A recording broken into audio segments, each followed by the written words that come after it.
we are going to discuss hypokalemia part 2. In the part 1, I have discussed the main important causes and approach to hypokalemia. In the part 2, we are going to discuss three things. First is the clinical features. Second is the diagnostic tests. And third is the treatment. So whoever is watching this video for the first time, I would advise them to first go and watch the part 1 to have a better understanding for this. So first of all, in the clinical features, so hypokalemia affects the three organs mainly. First is the heart, second is the skeletal muscles, and third is the intestinal muscles. In hypokalemia, there is reduced GI motility, which leads to constipation. In severe cases, when the levels are below 2.5 milliequivalent per liter, it can even lead to paralytic ileus.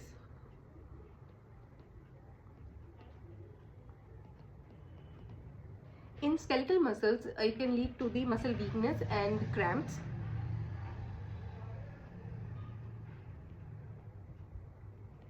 In severe cases, when the levels are below 2.5 milliequivalent per liter, it can even lead to the paralysis. Paralysis first starts in the legs and it can move upwards. So it is a differential diagnosis in cases of ascending paralysis. In very severe cases, it can even involve the respiratory muscles, leading to respiratory failure.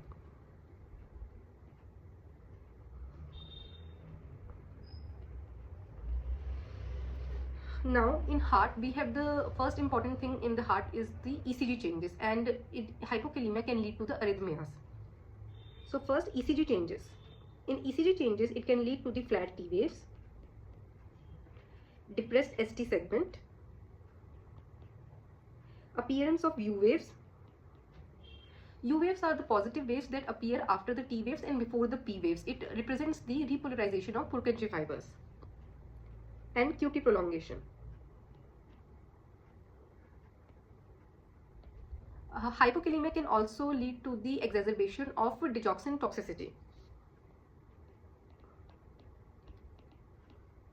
So what happens is digoxin binds to the sodium potassium ATPase in the cardiac myocytes, and potassium competes with the digoxin to bind at the same site. So in cases of hypokalemia, there will be less competition for digoxin, and it leads to the increased binding on the sodium potassium ATPase and inhibition of that pump, which leads to the increased contractility and increased arrhythmogenicity.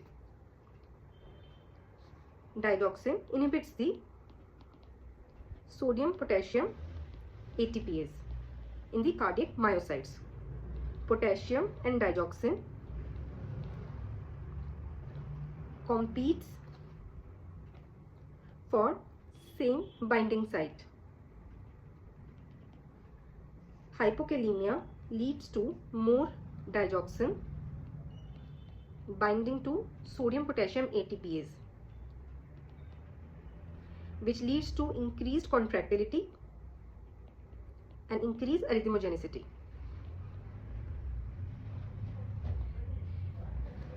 It can lead to the various type of arrhythmias, including the ventricular tachycardias, bradyarrhythmias, ventricular bigeminy, atrial tachycardias with variable heart blocks. And the third effect that it has is in the patients with underlying heart condition. So if the patient with underlying heart condition has the concomitant hypokalemia, it can lead to the ventricular fibrillation and torsades de pointes. Torsades de pointes is the polymorphic VT associated with long QT syndromes. Other features of hypokalemia includes the urinary retention,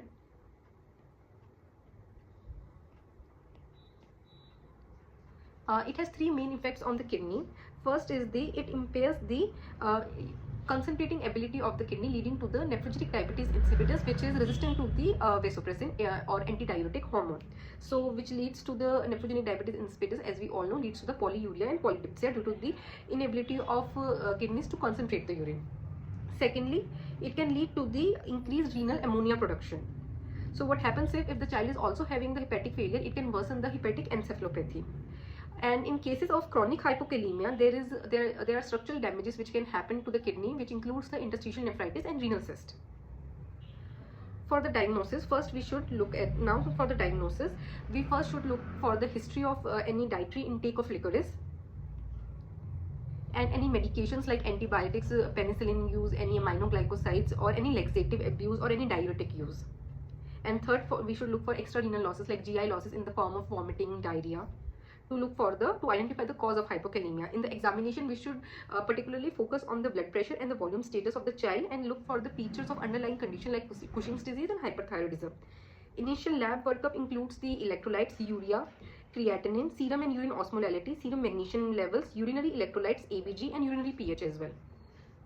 So I have discussed one flowchart in the part 1 videos. So now I'm going to focus more on the various tests which would help us to identify what we are looking at, what are the causes, and I have discussed the causes in the part 1 video. So I would highly advise you to go and watch that video before coming to this part.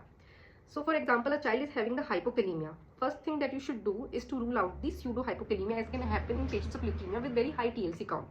Now you will do the history, physical examination, and order the initial lab test. If there is a clear evidence of transcellular shift, then you would treat accordingly. Transcellular shift will happen in various conditions which I have discussed, including the alkalemia, beta agonist, insulin, thyrotoxic periodic paralysis, hypokalemic periodic paralysis, theophylline ingestion, barium ingestion, and toluene ingestion, and you should treat accordingly. If there is no such evidence of transcellular shift, you should order one urine potassium. For urinary potassium, you can order the 24-hour urinary collection and measure the urine potassium in that, or you can order the spot urine potassium creatinine ratio, or the more widely used test, transtubular potassium gradient. In the transtubular potassium gradient, you will lead the potassium concentration in the urine, potassium concentration in the plasma multiplied by the serum osmolality by urine osmolality. So if the urinary potassium is less than equal to 15 milliequivalent per liter, transtubular potassium gradient is equal to less than equal to 4, and urinary potassium by creatinine ratio less than equal to 15 milliequivalent per gram of creatinine, that would imply that kidney is trying to retain the potassium and there is extra renal losses. Kidney is trying to retain the potassium, and the hypokalemia is due to the extra renal losses. Now, the extra renal losses that I've already discussed include the GI losses in the form of diarrhea, laxative abuse, clay ingestion, and potassium binders. And extra renal losses can also occur in excessive sweating. Now, if the urinary potassium is more than 15 milliequivalent per liter, transtubular potassium gradient of more than 4, and urinary potassium creatinine ratio of more than 15 milliequivalent per gram of creatinine, that implies there are renal losses happening. So, if the renal losses are happening, we should look at the ABG of the patient. In the ABG, we would have 3 scenarios. One is the metabolic acidosis. Second is the variable acid-base status. And fourth one, and the more important one, is the metabolic alkalosis.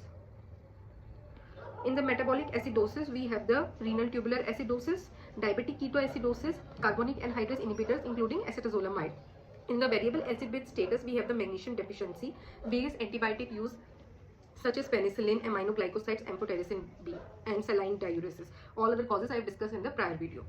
Now, in case of metabolic alkalosis, then you should look at the urinary chloride value.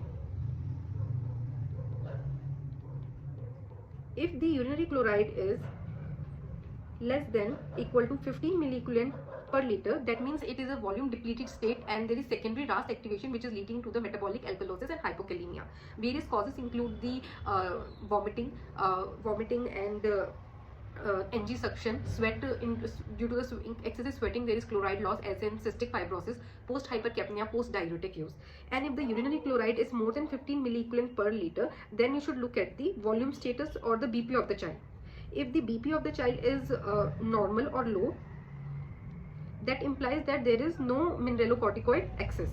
So that could happen in the tubular disorders or diuretic use. So I have already discussed the causes of normal to low BP with the metabolic alkalosis and hypokalemia include the Bartter and Gentleman syndrome and recent diuretic use. So to differentiate between them, we have another test which is urine calcium creatinine ratio. In the Bartter syndrome, we have the hypercalciuria. So this ratio will be more than 0.2 in Bartter syndrome and in loop diuretic use, and it will be less than 0.15 in Gentleman syndrome and thiazide diuretics, as they act on the same channel. Now, if the BP of the child is high, then you should look at the plasma renin activity or direct renin assay. So, if the plasma renin activity is more than 0.5 nanogram per ml per hour or the direct renin assay of more than 15 milliunits per liter, that means that the renin is high, and it can happen in the condition including the renal parenchymal disease, renal vascular diseases including the renal artery stenosis, renin secreting tumors, and pheochromocytoma. If the levels are less than 0.5, plasma renin activity of less than 0.5 or direct renin assay of less than 15 milliunits per liter, then you should look at the aldosterone levels. If the aldosterone levels are high, that can happen in cases of primary aldosteronism or familial hyperaldosteronism, also known as the glucocorticoid remediable aldosteronism.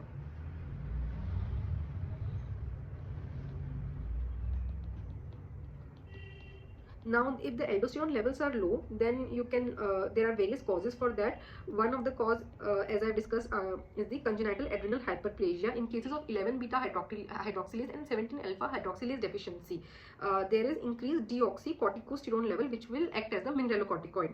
Second important cause is the apparent mineralocorticoid excess, in which there is deficiency of 11 beta hydroxysteroid dehydrogenase enzyme, which leads to the increased cortisol level, which activates the mineralocorticoid receptor. So for the treatment, we give the spironolactone.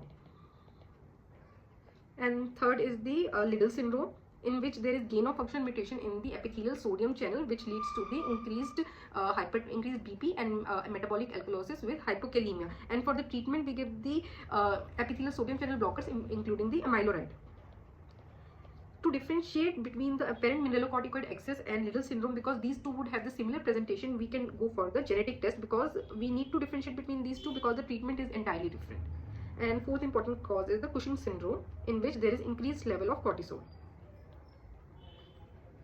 Now the goals of the lastly, coming to the treatment part, there are three goals for the treatment of hypokalemia. One is the preventing the life-threatening complications due to the hypokalemia, like arrhythmias, replacing the potassium deficits, and treating the underlying cause. So, but if the potassium is the hypokalemia is due to the transcellular shift, then you should be very cautious in giving the replacement, because it can lead to the rebound hyperkalemia as the transcellular shift gets corrected, as it happens in the cases of hypokalemic periodic paralysis and thyrotoxic periodic paralysis. In cases of thyrotoxic periodic paralysis, we give the beta blockers like propranolol, which will correct the hypokalemia without giving any replacement. If the child is not having the severe and symptomatic hypokalemia, then we can go for the oral treatment. Oral treatment is safer, but it is slower, and in non-urgent conditions, we can go for the oral treatment. Various preparations of potassium is available, including the most widely used one, potassium chloride, potchlor. In cases if there is associated acidosis present, then you can also go for potassium citrate or potassium acetate. And in cases the child is also having concomitant hypophosphatemia, then you can also go for potassium phosphate. Now for the treatment, the dose which is given in the Nelson is 1 to 2 milliequivalent per kg per day. Maximum 60 milliequivalent per day can be given in divided doses. In the Harriet Lane, the dose which is given is 1 to 4 milliequivalent per kg per day in 2 to 4 divided doses. Single dose should only be having 20 to 25 milliequivalents of potassium to minimize the GI side effects. In the adult, we can give 40 to 100 milliequivalents in 24 hours. Always give potassium chloride diluted in water or fruit juices, because it has very bitter taste. Now, indications for IV replacement as given in the Harrison. The IV replacement can be given in all those cases in which use of enteral replacement is not possible, or the patient is having severe complications like paralysis or arrhythmias. In Nelson, it is mentioned in cases of severe symptomatic cases, aggressive treatment can be given, and in Harrison, these two indications are given. Now, the dose for IV replacement as given in the Nelson is 0.5 to 1 milliequivalent per kg given over 1 hour, and maximum is 40 milliequivalent that you can give. Now, the dose which is given in the Harriet Lane is 0.5 to 1 milliequivalent per kg per dose as an infusion of 0.5 milliequivalent per kg per hour. Maximum IV infusion rate that you can give is 1 milliequivalent per kg per hour, that too only in critical conditions like if the patient is having arrhythmia, life-threatening arrhythmia. Now, the maximum concentration of potassium that you can give through peripheral IV line is 40 milliequivalent per liter. And now, the adverse effect of peripheral potassium administration includes the phlebitis, irritation, and pain. So you should always look at the site through which you are giving the potassium to look for any signs of phlebitis if they are present. And through central line, you can give up to 150 to 200 milliequivalent per liter of potassium. Now, the important thing that you should remember while giving the IV potassium is IV potassium should be given by being diluted in the water, not in the dextrose containing solution, because if you give potassium with dextrose, it can lead to the elevation of insulin, which can further exacerbate the hypokalemia. And always give IV potassium under ECG monitoring due to the risk of arrhythmias. Thank you.